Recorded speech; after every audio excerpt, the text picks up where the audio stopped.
Welcome to this technical operator briefing. Right, let's jump straight in. Today we're unpacking the FAA's newly proposed Section 2029 and Part 74 Unmanned Aircraft Flight Restriction Framework. Look, if you're an aviation professional managing Part 107 pilots, Part 108 BVLO programs, or public safety DFR teams, the airspace map is on the verge of a massive structural shift. We're going to break down exactly what this proposed framework creates, what it definitely doesn't create, and how your flight operations need to adapt right now. You know, the traditional pre-flight mindset has pretty much always been, well, if there's no red on the map, we're clear to fly. But under this new proposal, that assumption suddenly becomes a massive liability. The real trap here is stale airspace assumptions. Picture a perfectly normal-looking mission corridor today. Maybe you're flying over a power line or chemical plant. Under this new rule, that exact same spot could suddenly become restricted after a fixed-site petition gets approved and activated. It's not an instant nationwide shutdown, but it absolutely transforms stale airspace data into your biggest compliance risk.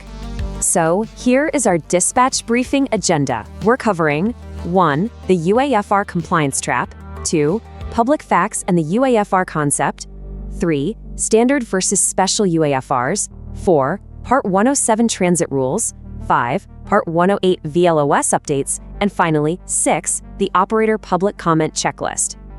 All right, Section 1, the UAFR compliance trap, and the new layer of airspace complexity it brings to our daily operations. Let's think about routine pipeline and power line inspections for a second.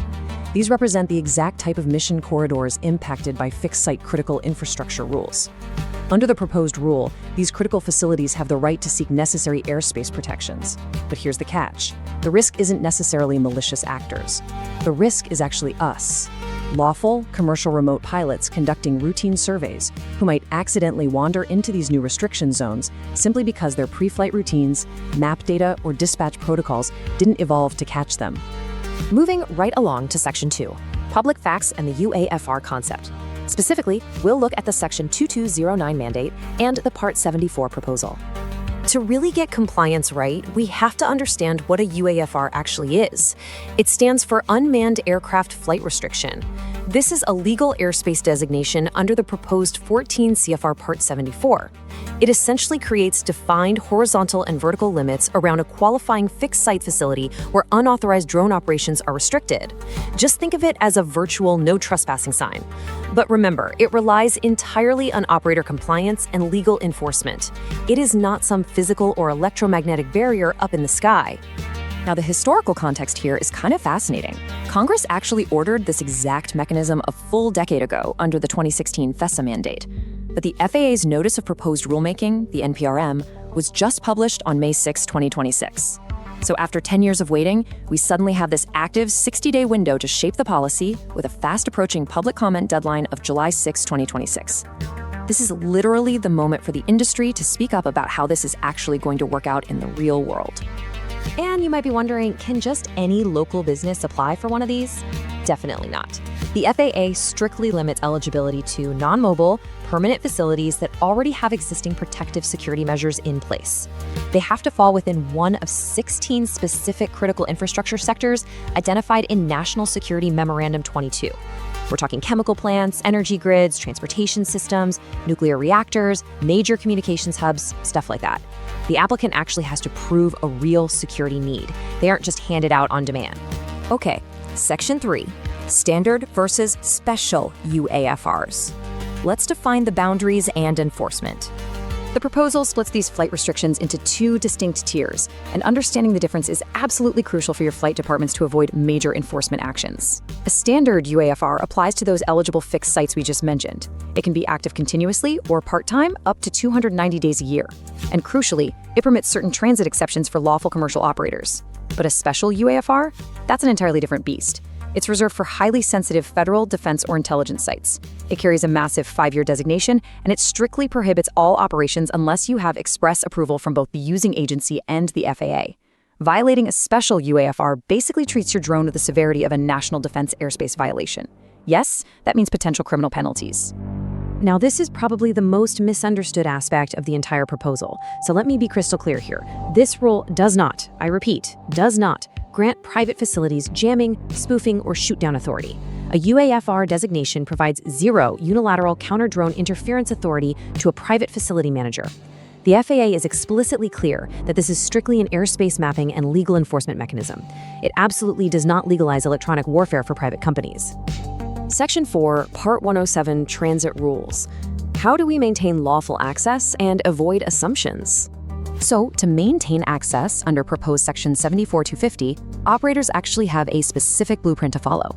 The FAA created a carve-out ensuring Part 107, 108, 135, and 137 operators can still do their vital infrastructure inspection, surveying, and public safety work within a standard UFR.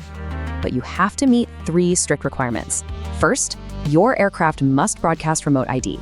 Second, you have to transit the restricted area in the shortest amount of time practicable, so no unnecessary hovering or loitering around. And third, you must provide advance notification to the fixed site facility manager. The FAA does plan to facilitate this by making the facility contact info available to us. Operationally, this means your dispatch workflow has to become a lot more rigorous. Step 1, rigidly consult current UAS facility maps before you fly and launch right before you fly. Step 2, verify if there are any new UAFR boundaries. Step 3, secure authorization if required and notify the facility. And Step 4, document everything. Please never ever assume that a client's verbal assurance, even if they literally own the facility, equates to a legal FAA airspace authorization. Your pre-flight decision trail has to be absolutely bulletproof. All right, Section 5, Part 108, BVLOS updates. We're talking programmatic adjustments for automated dispatch. When you're flying beyond visual line of sight with automated systems, you obviously can't rely on a pilot just looking at a tablet right before takeoff. BVLOS programs are going to need to build really robust dispatch release gates into their software. You have to validate route planning data freshness constantly. Like, how quickly does a newly activated UAFR actually update in your geofence database? You must monitor your UAS service supplier data latency. And think about your lost link and contingency logic. If a drone loses link, its automated return to home path cannot legally clip a newly designated UAFR boundary just because the onboard geofence happens to be 2 weeks out of date. Bringing us to Section 6, the Operator Public Comment Checklist. It's time to shape the final rule before July 6th.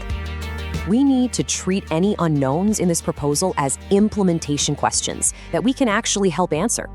The FAA is explicitly asking the industry, where are the regulatory blind spots in proposed Part 74 that could create undue friction for lawful operators? Could these restrictions be drawn too broadly?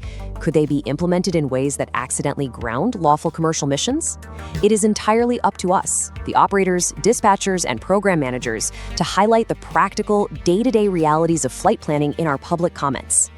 If you're submitting a comment, and you really should be, structure it around these specific technical implementations.